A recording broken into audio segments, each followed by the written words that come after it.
نحمده ونستعينه ونستغفره ونؤمن به ونتوكل عليه ونعوذ بالله من شرور أنفسنا ومن سيئات أعمالنا من يهد الله فلا مضل له ومن يضلل فلا هادي له أشهد أن لا إله إلا الله وحده لا شريك له وأشهد أن سيدنا ونبينا ومولانا محمدا عبده ورسوله أرسله ربه بالحق بشيرا ونذيرا وداعيا إلى الله بإذنه وسراجا منيرا صلى الله تعالى عليه وعلى آله وصحبه وبارك وسلم تسليما كثيرا أما بعد فأعوذ بالله من الشيطان الرجيم بسم الله الرحمن الرحيم وقال ربكم ادعوني أستجب لكم إن الذين يستكبرون عن عبادتي سيدخلون جهنم داخلين وقال النبي صلى الله عليه وسلم ادعوا الله وأنتم موقنون بالإجابة فإن الله لا يقبل دعاء من قلب غافل لاهٍ أو كما قال صلى الله عليه وسلم. கண்ணியத்திற்குரிய அல்லாஹ்வின் நல்லடியார்களே, மிகப்பெரிய வணக்கங்களுடைய ஒரு பருவகாலம் நம்மை நெருங்கி கொண்டிருக்கிறது. எல்லா காலங்களை விட மிகச்சிறந்த உன்னதமான ஒரு காலம். அல்லாஹ் நன்மைகளுக்கென்று சில பருவங்களை வைத்திருக்கிறான். எனவே நல்லறங்களை நோக்கி அதிகமாக நாட்டம் கொள்ள வேண்டிய நாட்கள் இவை. இந்த நேரத்திலே நாம் அதிகமாக கவனம் செலுத்த வேண்டிய வணக்கங்களில் ஒன்றுதான் அல்லாஹ்விடம் துஆ செய்வது. துஆ என்பது பெருமானார் ஸல்லல்லாஹு அலைஹி வஸல்லம் அவர்கள் சொன்னார்கள், இன்னத் துஆ ஹுவல் இபாதா, துஆ என்பதே வணக்கம் என்று சொன்னார். துஆ என்பதே வணக்கம் என்று சொன்னார். ஏன்னா அல்லாஹ் குர்ஆனில் துஆவை வணக்கம் என்று சொல்கிறான். துஆ செய்யாதவர்களை ஆணவக்காரர்கள் என்று சொல்கிறான். யார் துஆ செய்வதில்லையோ அவர்கள் ஆணவக்காரர்கள். இந்த வசனத்தையும் ஓதிவிட்டுத்தான் துஆ என்பது வணக்கம்னு சொன்னான். அருமையானவர்களே, துஆவுடைய ரகசியங்களை நாம் தெரியணும். துஆனா என்ன என்கிற ஒரு ரகசியத்தை நாம் தெரியணும். ஏன்னா துஆ குறித்து நாம் விளங்கி இருக்கிற விளக்கம் என்பது நாம் கேட்பவை அப்படியே அடுத்த நொடி அப்படியே நடந்துவிட வேண்டும் என்பது. நல்லோர்கள் துஆவை அந்த பார்வையில் பார்த்தது கிடையாது. நாம் துஆவை குறித்த இந்த சிந்தனையை கொஞ்சம் மாற்றணும். துஆ என்பது ஒரு வணக்கம் என்பதை நாம் புரிந்து கொள்ளணும். எப்படி அது வணக்கமாக ஆகிறது? துஆ என்பது எப்படி வணக்கமாகுது? நீங்கள் அல்லாஹ்ட்ட எப்போ துஆ செய்கிறீங்களோ அது எதை வெளிப்படுத்துகிறது? நீங்கள் தேவையுள்ளவர்கள். எந்நேரமும் நாம் அல்லாஹ்வின் பக்கம் தேவையுள்ளவன். அல்லாஹ்வை விட்டு ஒரு நிமிஷம் கூட நாம் தேவையற்றிருக்க முடியாது. நீங்கள் தேவையுள்ளவர்கள் என்பதை வெளிப்படுத்துவது தான் துஆ. எனவே அது வணக்கம். இரண்டாவது என்ன? நீங்கள் அல்லாஹ்விடம் துஆ செய்வதன் மூலம் அல்லாஹ் தேவையற்றவன் என்பதை நீங்கள் உணர்த்துகிறீர்கள். என்னுடைய ரப்புக்கு எந்த தேவையும் கிடையாது. இன்னல்லாஹ ஹுவல் கனி வ அன்துமுல் ஃபுகரா, அவனுக்கு எந்த தேவையும் இல்லை, நீங்கள் தேவையுடையவர்கள். அப்போ துஆ செய்கிற அடியான் என் ரப்புக்கு எந்த தேவையும் இல்லை. அப்போ இது வணக்கம் தான். இது மூன்றாவது என்ன? நீங்கள் துஆ செய்வதன் மூலம் நான் என்னுடைய ரப்பின் மீதான ஏகத்துவ நம்பிக்கையின் உறுதியில் இருக்கிறேன். நான் அவனை தவிர யாரிடமும் கவனம் செலுத்த மாட்டேன். அவனை தவிர யாரின் பக்கமும் என் கவனம் திரும்பாது. எனவே துஆ செய்கிற அடியான் தன்னுடைய ஏகத்துவ நம்பிக்கையை மிக அழுத்தமாக உறுதியாக பதிவு செய்கிறான். அல்லாஹ்வை தவிர என் கவனம் யாரிடத்திலும் செல்லாது என்பது. நாலாவது என்ன? நீங்கள் துஆ செய்கிற போது ரப்புக்கு எல்லாவற்றையும் தருகிற ஆற்றல் இருக்கிறதுன்னு நம்புறீங்க இல்லையா? உலகத்தில் உள்ள கோடான கோடி மக்களுடைய சத்தங்கள், எந்த சத்தமும் அல்லாஹ்வை இன்னொரு சத்தத்திலிருந்து திருப்பாது. நாம் ஒருவருடைய பேச்சை கேட்டால் இன்னொருத்தர் பேச்சை கேட்க முடியாது. ஒரே நேரத்தில் நாம் ரெண்டு பேருடைய பேச்சை கேட்க முடியாது. ஆனால் உலகத்தில் உள்ள அத்தனை பேருடைய குரலும் ஒரே நேரத்தில் அவனுக்கு சமந்தான். இவருடைய குரலை கேட்கறதுனால அவருடைய குரலை கேட்பது அவனுக்கு தடையல்ல. அப்போ அவன் ஆற்றல் மிக்கவன். அத்தனை பேருடைய குரலையும் ஒரே நேரத்தில் யாதொரு குழப்பமும் இன்றி அவன் கேட்கிறான். கேட்கிற எல்லாருடைய தேவைகளையும் கொடுக்கக்கூடிய ஆற்றல் அவனுக்கு இருக்குது. ஒரு பணக்காரர் எல்லாருடைய தேவையும் அவரால் நிறைவேற்ற முடியுமா? முடியாது. ஆனால் ரப்பு அப்படி அல்ல. எத்தனை பேருடைய கேள்விகளையும் துவாக்களையும் அங்கீகரிக்க ஆற்றல் உள்ளவன். இப்படி இந்த துவாங்கிறது அதுல பெரிய ஒரு சித்தாந்தம், ஒரு பெரிய கொள்கை இருக்கிறதுனால தான் பெருமனார் ஸல்லல்லாஹு அலைஹி வஸல்லம் அவர்கள் அந்த துவா குறித்து அவ்வளவு சொன்னாங்க. சொல்லுவாங்க, லைஸ ஷைஉன் அக்ரமு அலல்லாஹி மினத் துஆ. அல்லாஹ்விடத்துல துஆவை விட கண்ணியமான ஒரு வணக்கம் இல்லவே இல்லைன்னு சொன்னாங்க. துஆவை விட கண்ணியமான ஒரு வணக்கம் கிடையாது. அறிஞர்கள் சொல்லுவாங்க, அத்ஆ மிஃப்தாஹு குல்லி கைர். எல்லா நன்மைகளுடைய திறவுகோல் என்ன? துஆ தான். எல்லா நன்மைகளுக்கும் துஆ தான் என்னங்க? திறவுகோல். எனவே இந்த துஆவுடைய ரகசியத்தை நாம புரிந்து கொள்ளணும். நாம துஆனா ஏற்கப்படணும்னு நினைக்கிறோம். ஆனா நல்லோர்கள் அப்படி சொல்லவே மாட்டாங்க. அவங்க என்ன சொல்லுவாங்க? ஹஜ்ரத் உமர் சொன்னாங்க, என்னுடைய கவலை நான் அல்லாஹ்விடம் துஆ கேட்கிற வாய்ப்பு கிடைக்க வேண்டும் என்பது பற்றித்தானே தவிர என் துஆ கபூலாக வேண்டும் என்பது பற்றி அல்ல. பாருங்க, ரப்பு எஜமான், நாம அடிமைகள். எஜமான் நம்முடைய கோரிக்கை ஏற்கலாம், ஏற்காமல் இருக்கலாம். அவனிடம் கேட்பது நமக்கு பெருமை, அவ்வளவுதான். கேட்கிறது பெருமை. இந்த கேட்கிற வாய்ப்பு இல்லாமல் போய்விடக்கூடாது. இதைத்தான் இன்னொரு அறிஞர் சொன்னாங்க, என் கவலை எல்லாம் என் துஆ ஏற்கப்படுகிறதா என்பதை பற்றி இல்லை, நான் அல்லாஹ்விடம் துஆ கேட்கிற வாய்ப்பு இல்லாமல் போய்விடுமோமோ என்பதை பற்றி தான். எத்தனை பேருக்கு துஆ குறித்த அக்கறை கிடையாது, துஆ செய்ய வேண்டும் என்கிற எண்ணம் கிடையாது. எனக்கு துஆ செய்கிற வாய்ப்பு இல்லாமல் போய்விடுமோ என்பதுதான் என்னுடைய கவலையே தவிர என் துஆ ஏற்கப்படுகிறதா இல்லையா என்பது குறித்து எனக்கு கவலை இல்லைன்னு சொன்னாங்க. அருமையானவர்கள், இந்த பக்குவ நிலைக்கு வரணும். துஆ செய்கிற போது இந்த ஏற்கப்படுதல் அப்படிங்கிற விஷயத்தை வரக்கூடாது. நான் துஆ என் ரப்பிடத்துல கேட்கிறனே, அது எனக்கு பெரிய பாக்கியம் என்று நீங்கள் எண்ண வேண்டும். அல்லாஹ் துஆவுடைய விஷயங்கள்ல நாம கேட்கிற விஷயங்கள் நடக்காமல் இருக்கிற விஷயத்துல நிறைய ரகசியங்கள் இருக்கிறது. முதல் விஷயம், நாம துஆ விஷயத்துல அவசரப்படக்கூடாது. அவசரப்படுதல் என்றால் என்ன? யார்கிட்டையுமே நான் துஆ கேட்டேன் அல்லாஹ் கொடுக்கலன்னு மட்டும் சொல்லிடவே கூடாது. இந்த வார்த்தை வரவே கூடாது துஆவுடைய விஷயத்தில். ஆனா அதே நேரத்தில் அல்லாஹ்ட்ட சீக்கிரம் கொடுன்னு கேட்கலாம், சீக்கிரம் நிறைவேற வேண்டும் என்று ஆசைப்படலாம், அதெல்லாம் தவறில்லை. ஆனா யார்கிட்டையுமே என்ன துஆ செஞ்சு என்ன கிடைச்சது? நம்மில் பலரும் அதை ரொம்ப சர்வசாதாரணமாக இந்த வார்த்தையை சொல்றோம் இல்லையா? ஹதீஸ்ல பெருமானார் ஸல்லல்லாஹு அலைஹி வஸல்லம் அவர்கள் இதைத்தான் தடுத்தாங்க. தஅவுது ஃபலம் யுஸ்தஜப லீ, நான் கேட்டேன் அல்லாஹ் தரலேன்னு மட்டும் சொல்லாதீங்க. இந்த வார்த்தையை சொல்லவே கூடாது. அல்லாஹ்ட்ட அல்லாஹ் சீக்கிரம் கொடுன்னு கேட்கலாம். நபி ஸல்லல்லாஹு அலைஹி வஸல்லம் அவங்களே கூட அல்லாஹ்ட்ட மலையை கேட்கும்போது, அல்லாஹ் மலையை சீக்கிரம் கொடு, ஆஜிலன் கைர ஆஜிலின், தாமதம் இல்லாம சீக்கிரம் கொடு அப்படின்னு கேட்பாங்க. எனவே சீக்கிரம் கொடுன்னு கேட்கலாம், கேட்டது கிடைக்க வேண்டும் என்று ஆசைப்படலாம். ஆனா யார்கிட்டையும் அல்லாஹ் தரலேன்னு மட்டும் சொல்லிடக்கூடாது. இந்த வார்த்தை நம்மிடமிருந்து ஒருபோதும் வரக்கூடாது. துஆக்கள் கேட்கறது நடக்காமல் தள்ளி போறது இருக்கு இல்லையா? அதுக்கு பின்னால அல்லாஹ் பல ரகசியங்களை வச்சிருக்கிறான். ஒன்று என்ன அப்படின்னு சொன்னா, நீங்கள் கேட்கறது கிடைக்காம இருக்குது பாருங்க, அது ஒரு சோதனை.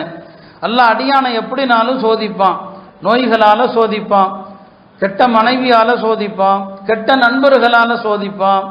பல வகையில ரப்புடைய சோதனை இருக்கிற மாதிரி அல்லாஹ் இவன் கேட்கறத நான் கொடுக்காமல் இருந்தும் அல்லாஹ் சோதிப்பான். நான் கொடுக்காம மாட்டேன், என்ன செய்யறான்னு பார்க்கலாம், அவனுடைய ஈமான் எப்படி இருக்குதுன்னு பார்க்கலாம். இப்படி அல்லாஹ் சோதிக்கவும் செய்வான். உங்களுடைய துஆக்கள் எதையுமே கொடுக்காம நீங்க அதுல உறுதியா இருந்து என் ரப்பு தராவிட்டாலும் நான் கேட்பேன் அப்படின்னு நீங்க நினைச்சீங்கன்னா அதை கொண்டு அல்லாஹ் உங்க பாவத்தை மன்னிச்சாரான். நீங்க துஆ கேட்கறது மட்டும் என்னைக்கும் வீணுன்னு நினைக்காதீங்க. நீங்க கேட்டீங்கன்னு வைங்களேன், நீங்க கேட்டது கிடைக்கல, அல்லாஹ் உங்க பாவங்களை மன்னிச்சிருவான் என்று தபரானில ஒரு ஹதீஸ்ல வருது. எனவே துஆ சோதனை, அல்லாஹ் தராமல் இருப்பது ஒரு சோதனை. அந்த சோதனையில நீங்கள் பொறுத்துத்தான் ஆக வேண்டும். இது முதல் விஷயம். ரெண்டாவதாக சொன்னாங்க, அல்லாஹ் துஆ என்ன செய்யறான், சில நேரங்களில் நம்ம கேட்கிறோம், நம்ம எதை கேட்கிறோமோ அது நல்லதாக கூட இல்லாம இருக்கலாம். நம்ம கேட்கிற விஷயம் இதுதான் முன்னோர்களுக்கு அப்படிலாம் நடந்திருக்குது. ஒரு பெரியவங்க அல்லாஹ்ட்ட கேட்குறாங்க, அல்லாஹ் நான் போருக்கு போகணும்னு சொல்லி கேட்டுக்கிட்டே இருந்தாராம். என்னடா போருக்கு போகணும்னு கேட்குறோம், வாய்ப்பே வரமாட்டிருக்குது. ஒரு நாள் ஒரு அசரீரி வந்ததான், நீ போருக்கு போனால் நீங்கள் கைது செய்யப்படுவீர்கள், கைது செய்யப்பட்டால் நீங்கள் கிறிஸ்தவராக மதம் மாறி விடுவீர்கள். இதைத்தான் ஹதரத் இப்னு மஸ்ஊத் ரலியல்லாஹு அன்ஹு அவர்கள் சொன்னாங்க, அடியான் அல்லாஹ்ட்ட கேட்குறான், யா அல்லாஹ் எனக்கு இந்த வியாபாரத்தை லேசாக்கி கொடு, இந்த வியாபாரத்தை எனக்கு லேசாக்கு, இந்த காரியத்தை லேசாக்கு அப்படின்னு அடியான் கேட்குறான். அல்லாஹ் மலக்குகளுக்கு உத்தரவு போடுவானா, இந்த காரியத்தை அவனுக்கு லேசாக்க வேண்டாம். மலக்குகளுக்கு அல்லாஹ் சொல்லுவான், லேசாக்கிறாதீங்க, இந்த காரியத்தை அவன் லேசாக்குனீங்கன்னா அவனை நான் நரகத்துக்கு அனுப்புவேன்னு சொல்லுவேன். அப்போ நீங்கள் கேட்குற விஷயம் இருக்குது, உங்களை நரகத்தில் தள்ளுற விஷயமா இருக்கும். நீங்கள் கேட்குற விஷயம் உங்களுக்கு மார்க்க ரீதியாக பெரிய முசீபத்தாக போயிடும். அப்போ அல்லாஹ் கேட்கறத தராமல் தள்ளிக்கொண்டே போவது என்பது ஒரு நன்மை, அதை நீங்கள் புரிந்து கொள்ளணும். மூன்றாவது விஷயம் என்ன, உங்களுக்கு அல்லாஹ் சொர்க்கத்தில் உங்களை படைக்கும் போதே, அல்லாஹ் அப்படிப்பட்ட பாக்கியமாகவே நம்ம ஆக்கட்டும், அல்லாஹ் உங்களை படைக்கும் போதே சொர்க்கத்தில் உங்களுக்கான இடத்தை எப்படி வச்சிருப்பான்னு சொன்னால், பெரிய சித்தியக்குகள் சுஹதாக்களுடைய இடத்த உங்களுக்குன்னு அல்லாஹ் ஒதுக்கிட்டான். ஆனால் துன்யாவுக்கு வந்தால் உங்கள்கிட்ட அந்த அமலே இல்லை, ஆனால் உங்களுக்கான இடம் ரிசர்வேஷன் செய்யப்பட்டிருக்கு. இப்போ அல்லாஹ் பார்க்குறான், என்னடா இவனுக்கான இடம் பெரிய இடம், இவன் அமலே செய்கிறது இல்லையா, நீங்கள் கேட்குற துவா எதையுமே அல்லாஹ் கொடுக்கறதே இல்லை. நீங்கள் கேட்குறத எதையுமே அல்லாஹ் கொடுக்க மாட்டான். கொடுக்காம அதுக்கு பதிலாக அமல் செய்யலை, துவாவில் கேட்டதையும் கொடுக்கல, அதுக்கு சொர்க்கத்தில் அந்த இடத்த கொடுத்துருவான் இல்லை.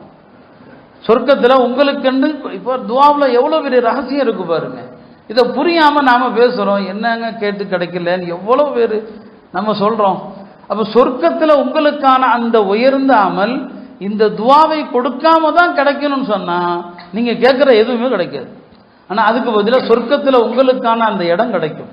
இது துவாவுடைய அது ஏற்றுக்கொள்ளப்படாததற்கான காரணங்களில் இது ஒரு காரணம். இது நாலாவது என்ன அப்படின்னா, துவாக்களை அல்லாஹ் தள்ளி போடுறதுக்கான ஒரு காரணம், ஒரு அடியான் என் பாவத்தினால தான் துவா தள்ளி போகுது என்று தன் பாவத்தை நினச்சி கொஞ்சம் வருந்தனும் இல்லையா. கேட்குறதெல்லாம் கொடுத்துட்டா அல்லாட்ட எனக்கு பெரிய அந்தஸ்து நினச்சிருவான். இப்போ என் பாவத்தினால தான் அல்லாஹ் கொடுக்காம இருக்கிறான் அப்படின்னு நினைக்கணுமா. பனு இஸ்ராயல்களில் ஒரு ஆள் இருந்தாராம், நீண்ட காலம் வணக்கம் செஞ்சாராம், சனிக்கிழமை தோறும் நோன்பு வச்சாராம். நோன்பு வச்சுக்கிட்டே வர்றாரு, ஒரு ஹாஜத்தை கேட்குறாரு.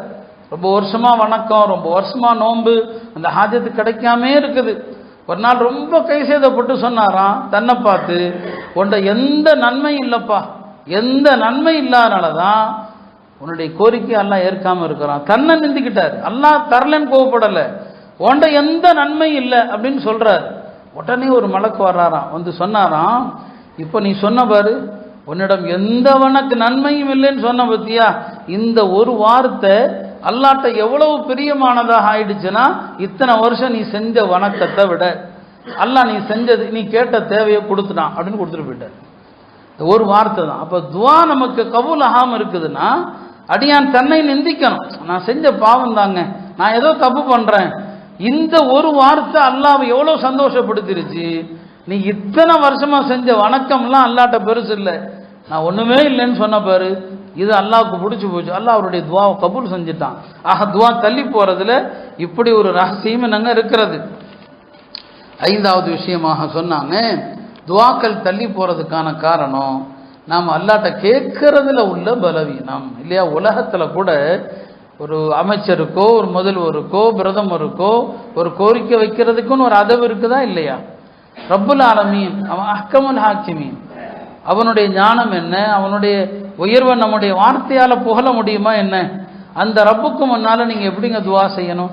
அப்போ அல்லாட்ட துவா செய்கிற போது நம்முடைய உள்ளம் நம்ம யார்கிட்ட கேட்குறோங்கிற எண்ணத்தில் மூழ்கி இருக்கணும், வேற எந்த சிந்தனை இல்லாமல் இருக்கணும். நபி ஸல்லல்லாஹு அலைஹி சொன்னாங்க, இன்னல்லாஹ லா யக்பலு துஆஅன் மின் கல்பின் காஃபிலின் லாஹின், கவனம் இல்லாமல் அலட்சியமாக துவா செய்பவரது துவாவை அல்லாஹ் ஏற்க மாட்டான். அப்போ அலட்சியமாக துவா செய்கிறது, கவனமே இல்லாமல் துவா செய்கிறது, இந்த துவாக்கள் அல்லாஹ் ஏற்பதில்லை. அல்லாட்ட துவா செய்கிற நேரத்தில் மிகுந்த ஓர்மையோடு அழகான முறையில் கையேந்தி, அல்லாட்ட எப்படி கையேந்தணும், கையேந்துங்க. துவால கையேந்துகிற சுன்னத்து என்ன, இப்படி தான் ரெண்டு கைகளையும் அகற்றி வைப்பது சுன்னத்து, நம்ம பழக்கத்தில் சேர்த்து வைக்கிறோம். ஆனால் நம்ம அல்லாட்ட கேட்குற நேரத்தில் வேறு எந்த விதமான அலட்சியம் இல்லாமல் துவா செய்கிற போது தொப்பியை சரி பண்ணுறது, தாடியை சரி பண்ண, இது எதுவுமே செய்யக்கூடாது. இந்த துவாவை அல்லாஹ் ஏற்கிறது இல்லை. அப்போ துவா தள்ளி போகிறதுக்கான காரணத்தில் நபி ஸல்லல்லாஹு அலைஹி வஸல்லம் இதையும் முக்கியமாக சொன்னான். ஆறாவது, துவாக்கள் ஏற்கப்படாமல் இருப்பதற்கு பல நேரங்களில் நாம் பிறருக்கு செய்த அநியாயங்கள் அது ஒரு காரணமாக இருக்கலாம்.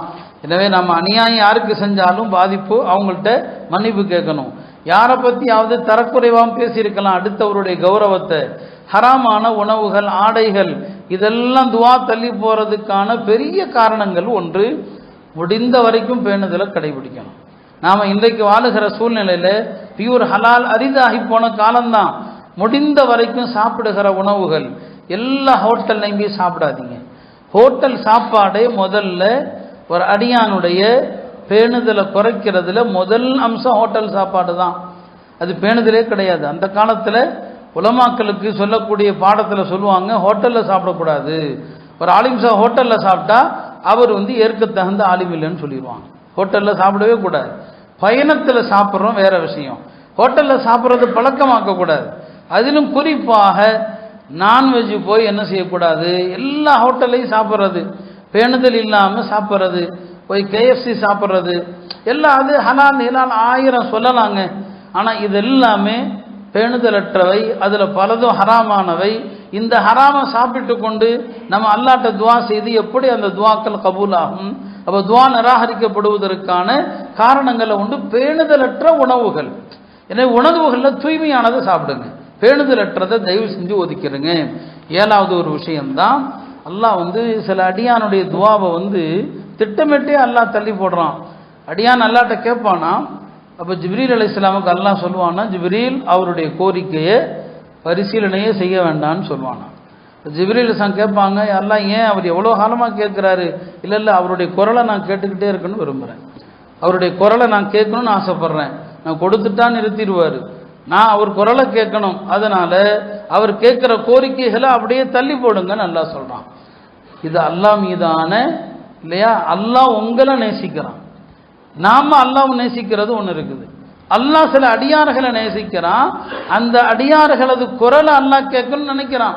அவர் என்கிட்ட கேட்டுக்கிட்டே இருக்கணும், விட்டுரு அதை நான் பார்த்துக்கிறேன், அவருடைய தேவை எப்போ கொடுக்கணுமோ நான் கொடுப்பேன், நீங்கள் அவருடைய தேவையை கண்டுகொள்ள வேண்டாம் என்று அல்லாஹ் என்ன செய்கிறான்? அல்லாஹ்வுடைய பிரியத்தினால கூட அல்லாஹ் அந்த துவாவை தள்ளி போட சொல்கிறான், கொஞ்சம் நிதானமாக இருங்கன்னு சொல்கிறான். அருமையானவர்களே, இப்படி துவாவுடைய ரகசியங்கள் ஏராளமாக இருக்கிறது. ஏன் அல்லாஹ் துவாவை தள்ளி போடுறாங்கிறதுக்கு இவ்வளவு காரணங்கள் இருக்கிறது.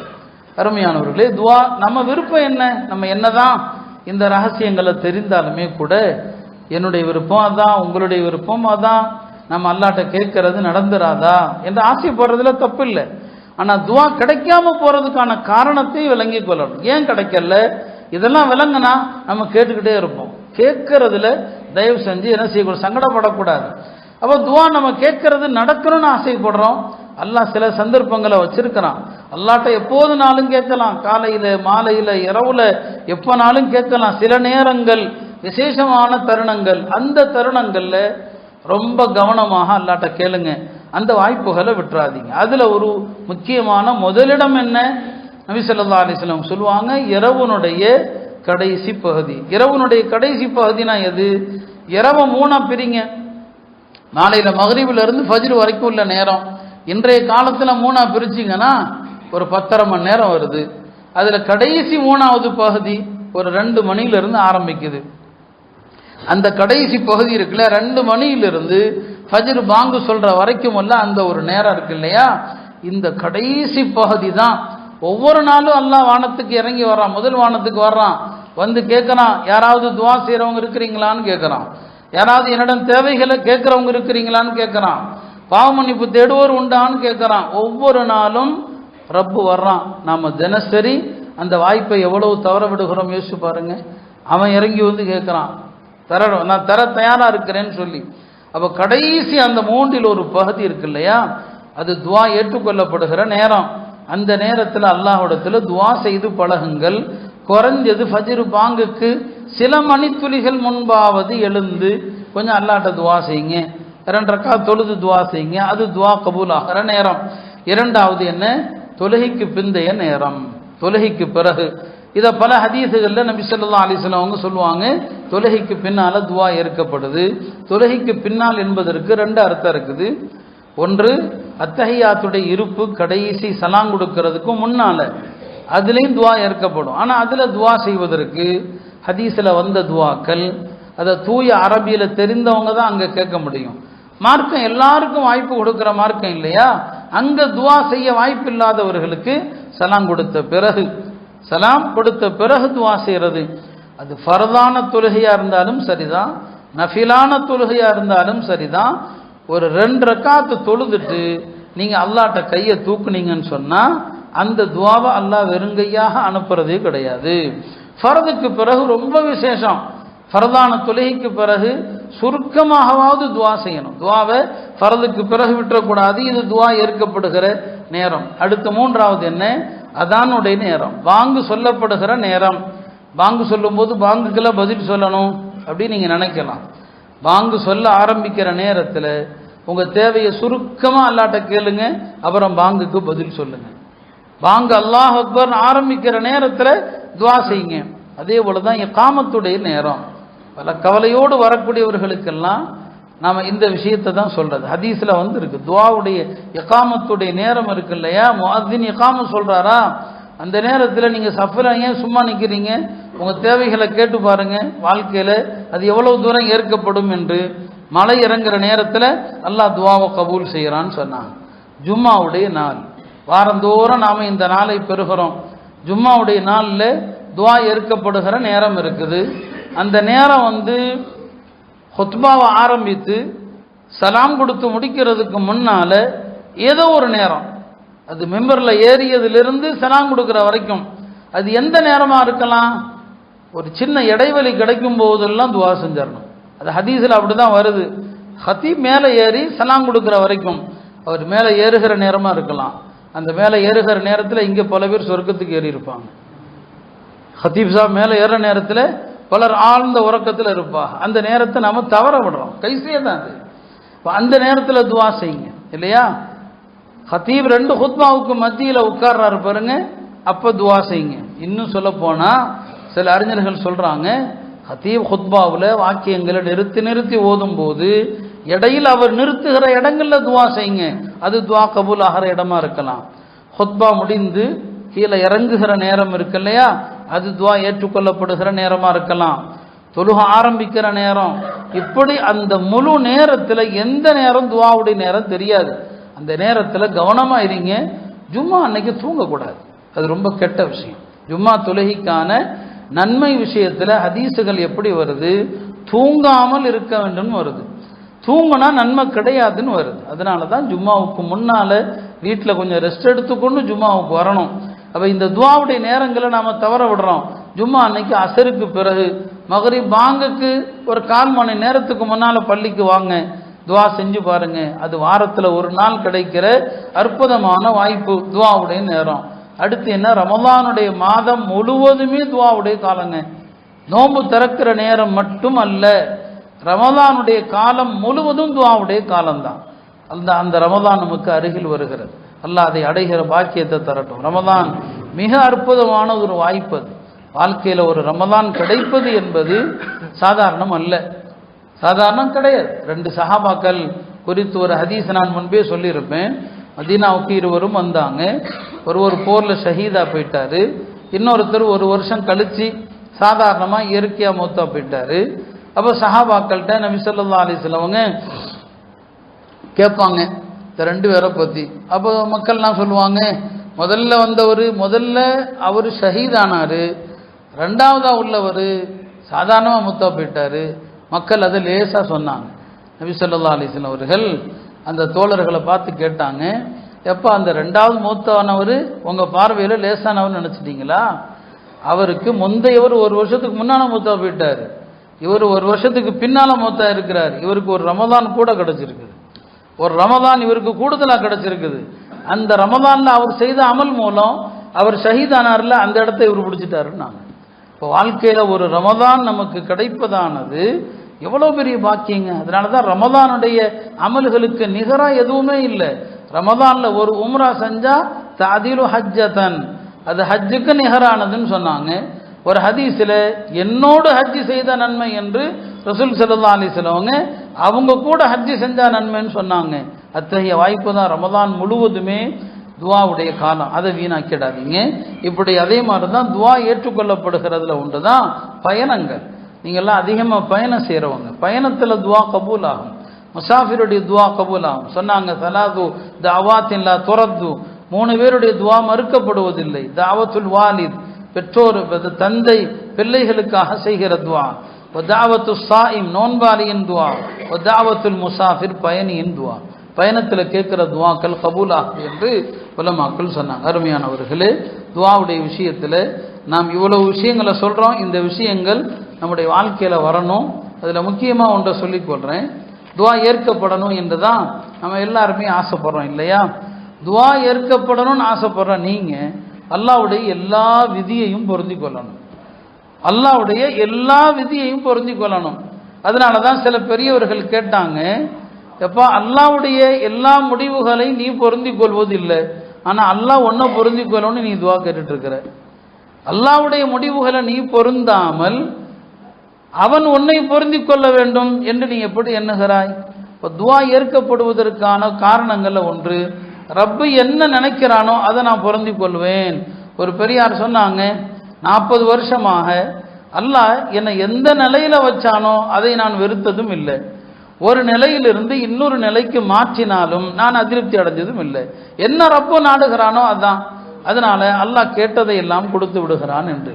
சஹாபா பெருமக்கள் அவங்க மௌத்தாகிற நேரத்தில் அவங்க கேட்ட சில துவாக்களை கூட அல்லாஹ் எப்படி கபூல் செஞ்சான் என்பதற்கான ஒரு 2 நிகழ்வுகளை சொல்லி முடிச்சிடுறேன். ஒரு சஹாபி ஆசிம் பின் சாபித் என்று ஒரு சஹாபி, ஹஜ்ரத் உமருல்லான் அவங்களுடைய மனைவியினுடைய சகோதரர் தான் இந்த ஆசிம். அவர் ஒரு போர்க்களத்தில் எதிரிகளில் பல பேர்த்த என்ன செஞ்சாரு, கொண்டுறாரு. அதில் ஒரு பெண்மணியினுடைய மகன்களை பூரா அவர் கொலை செஞ்சிடறாரு. அந்த அம்மா ஒரு இணை வைக்கிற முஷ்ரிக்கான பெண்மணி. அந்த அம்மா சபதம் எடுத்துச்சு, யார் இந்த ஆசிமுடைய தலையை வெட்டி என்னிடம் கொண்டு வர்றாங்களோ அவருக்கு 100 ஒட்டகம் நான் கொடுப்பேன், அவருக்கு முன்னால் அவருடைய தலையை வைத்து எல்லாருக்கும் மது விருந்து பரிமாறுவேன் என்று அந்த அம்மா சபதம் எடுத்துச்சு. அந்த அம்மா அந்த பிள்ளைகளுடைய அந்த தாயார் அண்ணங்க சபதம் எடுத்துருச்சு. இந்த நிலையில் ஹிஜ்ரி 4ஆம் ஆண்டு பனு லஹ்யான்கிற ஒரு கூட்டம் நபி ஸல்லல்லாஹு அலைஹி வஸல்லம் அவங்கள்ட்ட, உங்கள் தோழர்களில் சில காரிகளை அனுப்புங்க, எங்களுக்கெல்லாம் குரானை கற்றுக் கொடுக்க அனுப்புங்க, நாங்கள்லாம் முஸ்லீமாக இருக்கிறோன்னு சொல்லி ஏமாத்திட்டாங்க. நபி ஸல்லல்லாஹு அலைஹி வஸல்லம் நம்பி ஒரு 70 பேர்த்த அனுப்புனாங்க. அதில் இந்த ஆசிம் பின் சாபித்தும் ஒருவர். அப்போ இவங்கெல்லாம் போகிறாங்க. அப்போ தான் தெரியுது தாங்க ஏமாற்றப்பட்டிருக்கிறோன்னு சொல்லி அங்கே ஒரு போர் நடக்குது. அந்த போரில் இவரும் வீர தீரமாக போராடி இவரும் கொல்லப்பட இருக்கிறார். இப்போ அவருக்கு ஒரு பயம், கொன்னா அந்தம்மா இப்படி சபதம் எடுத்திருக்குது இல்லையா, அதனால அவர் அல்லாட்ட துவா செய்கிறாரு, எல்லாம் நான் உன்னுடைய தீனுக்காக போராடி இருக்கிறேன், என்னுடைய உடல் என்னுடைய எலும்பு எதையுமே காஃபிர்கள் கையில் கிடைக்காமல் நீ பாதுகாக்க வேண்டும், எதுவும் காஃபிர்களுக்கு எல்லாம் கிடைக்கக்கூடாது, நீ பாதுகாத்தன்னு துவா செய்கிறார். அவர் இறந்துறார், கொல்லப்பட்டுறார். கொல்லப்பட்டு கிடக்கிற போது அங்கே இருக்கிறவர்கள்லாம் பேசிக்கிறாங்க, அந்த அம்மா ஒரு சபதம் பண்ணி இருக்குது, நாம் அந்த தலையை வெட்டி கொண்டு போய் கொடுத்தா 100 ஒட்டகம் கிடைக்கும், அந்த 100 ஒட்டகத்துக்காண்டி ஒரு தலையை வெட்டா கொண்டு போயிடலாம் இல்லையான்னு சொல்லி வெட்டுறதுக்காண்டி போகிறாங்க. அல்லாஹ் என்ன செய்யறான், அவரை சுற்றி தேனீக்களுடைய ஒரு பெரிய கூட்டத்தை அரணாக்கிடுறான். இவங்கெல்லாம் போகிறாங்க, தாண்ட முடியல, சுற்றி தேனீக்கள் அப்படியே அவரை சுற்றி வலையினங்க அரண் மாதிரி நிற்குது. சரி விடுங்க, சாயங்காலத்துக்குள்ளே இந்த தேனீக்கள் கலைஞ்சிரும், மாலையில் நாம் போகலான்னு சொல்லி எல்லாரும் திரும்பிடுறாங்க. மாலைக்குள் அல்லாஹாலா ஒரு கனமலையை அனுப்புகிறான். அந்த மலையில் அவருடைய அந்த ஜனாசாவை மலை எங்கோ தூரத்திற்கு எடுத்துகிட்டு போச்சு, எங்கே போச்சுன்னே தெரியாது. இவங்க போய் பார்க்குறாங்க, அவருடைய உடல் கிடையாது. இது ஒரு அற்புதம். இது இறக்கும் முன்னால் அவர் கேட்ட துவா அது. அதே மாதிரி தான் ஹுபைபுங்கிற ஒரு சஹாபி, மக்கால் அவரை பிடிச்சு வச்சு அவரை கொடுமைப்படுத்தி கொள்றாங்க, அவரை தூக்கில் ஏற்றுறாங்க. அவரை தூக்கில் ஏற்றி என்ன செய்கிறாங்க, கொள்றாங்க. அவர் இறக்குற நேரத்தில் ஒரு துவா செய்கிறார், எல்லாம் என்னை கொல்வதில் பங்கெடுத்த அத்தனை பேரையும் எண்ணி எண்ணி நீ கொல்லணும், யாரையும் விட்டுறக்கூடாது. அல்லாஹும்ம அஹ்ஸிஹிம் அததா வக்துல்ஹும் பததா வலா துப்கி மின்ஹும் அஹதா. எல்லாம் இவர்கள் ஒவ்வொருவரையும் எண்ணி எண்ணி ஒரு நபரை விடாம நீ எல்லாத்தையும் நீ என்ன செய்யணும், கொல்லணும்னு சொல்லி அவர் அந்த துவாவை செய்யும் போது அங்கே அபூ சுஃபியானும் இருக்கிறார். அபூ சுஃபியானும் அங்கே இருக்கிறார். அவருக்கு தெரியுது, ஏன்னா காஃபிர்களுக்கு தெரியும் முஸ்லீம்களுடைய துவாவுடைய வலிமை என்ன. அவர் பக்கத்தில் அப்போ முஆவியா சின்ன பையனாக இருக்கிறார். முஆவியா சொல்கிறாங்க, அந்த நேரத்தில் என் தந்தை என்னை அப்படியே தள்ளி விடுறாரு, அந்த துவா என்னையும் பாதித்து விடுமோ அப்படின்னு சொல்லி. அந்த நேரத்தில் இருந்த அவருடைய கொலையில பங்கெடுத்த எல்லாருமே பின்னால் காஃபிராக கொல்லப்பட்டாங்க, 2 பேரை தவிர. ஒன்று அபு சுஃபியான், இன்னொருத்தர் சயீத் இப்னு ஆமிர். அந்த இருவர் விஷயத்தில் அல்லாஹ்வுடைய ரகசியம் வேற. அவரை தவிர மற்ற எல்லாருமே அவர் சொன்னது போல அடுத்தடுத்த போர்களில் எல்லாருமே ஒருவர் விடாம மிக மோசமாக கொல்லப்பட்டாங்க. அப்போ அல்லாஹ்வுடைய நல்லடியார்கள் அவங்க உலகத்திலேயே அவங்க இறக்கும் நேரத்தில் கேட்குற துவாவை கூட கராமத்தன் அல்லாஹ் வெளிப்படுத்துகிறான். எனவே அருமையானவர்களே, நாம் வாழுகிற இந்த காலம் எல்லா வகையிலும் நெருக்கடிகள் நிறைந்த ஒரு காலம். அல்லாஹ்விடத்தில் துவாவுடைய இன்பத்தை நாம் பெறணும், துவாவில் நிராசை அடையக்கூடாது. நபி ஸல்லல்லாஹு அலைஹி வஸல்லம் சொன்னாங்க, உதுல்லாஹ வ அன்தும் மூகினூன பில் இஜாபா, அல்லாஹ்விடத்தில் துவா நம்பிக்கையோடு கேளுங்க. இன்னொரு ஹதீஸ், அழகான ஹதீஸ் சொன்னாங்க, லா தாஜிஸு அனித் துவா, துவாவில் இயலாமல் போயிடாதீங்க. லன் யஹ்லக மஅ துஆஇ அஹதுன், துவா செய்து யாரும் அழிவதில்லை.